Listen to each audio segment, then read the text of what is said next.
Blackstone Publishing and Urban Audiobooks presents The Girls Too, Dirty Little Secrets by Kenni York. This book is read by Nikko. Chapter 1. Jada. 6 months prior. People always say that you should be careful what you ask for.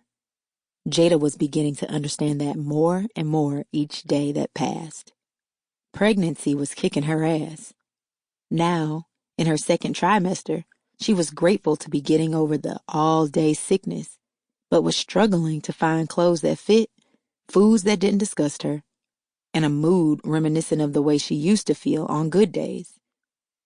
As much as she wanted to have this baby, getting used to the changes was quite an adjustment. Standing there, looking at the profile of her newly protruding belly in the dressing room mirror, she smiled. She was growing a person. Damn, girl, can you hurry up? It didn't take them this long to make the damn dress.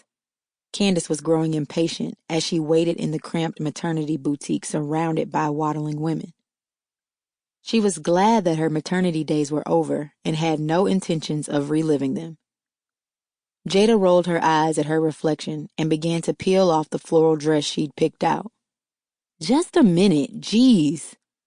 She didn't know why she'd even bothered to invite the girls shopping with her in the first place.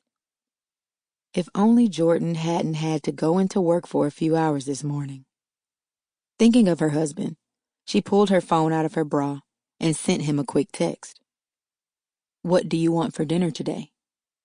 She quickly tucked her phone back into her bra and hustled to redress in her blouse and khakis before Candace could voice her impatience yet again.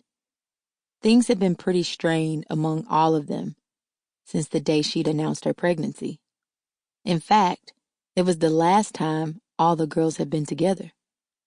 Alex was living a new life, given her relationship with Clay. Miranda was in rehab, and Candace was being Candace. Since having her daughter, she'd been dating a series of guys, none of who seemed to be particularly special to her. But Jada was willing to bet that her friend had been doubling back to her former habits and sexing her baby's father.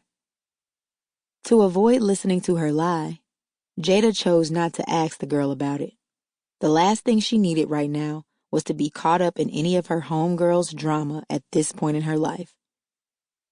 Walking out of the dressing room, she noticed that Candace had stepped out of the store to make a call. It was just as well. At least it gave Jada an opportunity. Sample complete. Ready to continue?